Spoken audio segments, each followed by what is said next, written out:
a nurse is providing a care for a client in the medical surgical unit. The unit where the patient is located is important. Which nursing intervention post liver biopsy is the priority? Remember, keyword post biopsy. Why is this post important? Answer number 1, assess for the completion of informed consent is a nursing intervention prior to the liver biopsy, not post liver biopsy. So answer number 1, we're going to eliminate. Listen to my thinking process. I am not looking for the right answer. I'm looking for an incorrect answer that I can eliminate. I'm using what is called the process of elimination, which is the best technique that you can use to answer NCLEX style questions. Answer number 2 says, inform the client of the importance of maintaining bed rest for several hours. Answer number 3, assess the biopsy site for bleeding. Very important.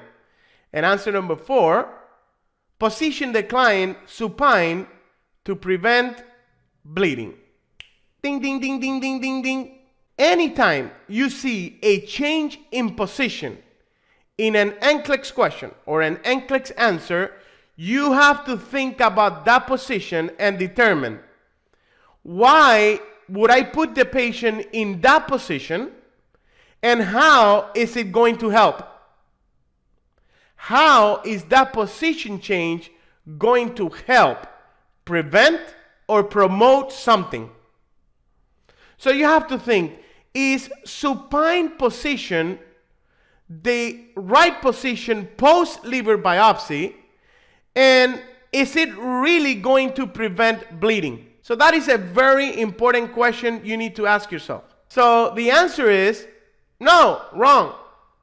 This is the incorrect position post liver biopsy.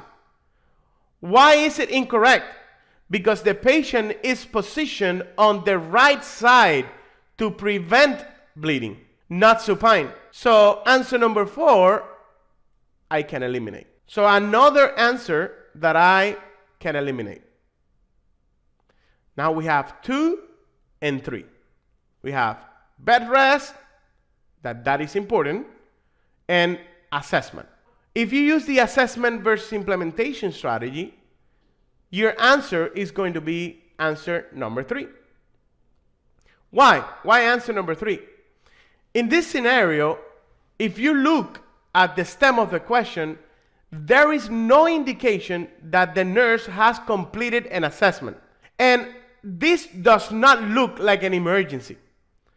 So once you learn this strategy, assessment versus implementation, you will learn that in those scenarios where the nurse has not completed an assessment and doesn't look like an emergency, the answer will be assessment, not implementation.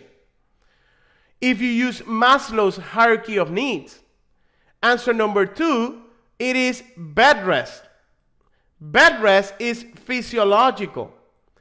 Bleeding is physiological as well, but bleeding is ABC, and ABC has the priority. So if you use assessment versus implementation strategy, answer 3 is the correct answer. If you use Maslow's hierarchy of needs strategy, 3 is the correct answer. So as you can see, you're thinking differently now than what you're probably accustomed to think on an NCLEX style question. This is only the beginning. You're not going to learn this overnight. It will take time for you to learn this, but you'll get there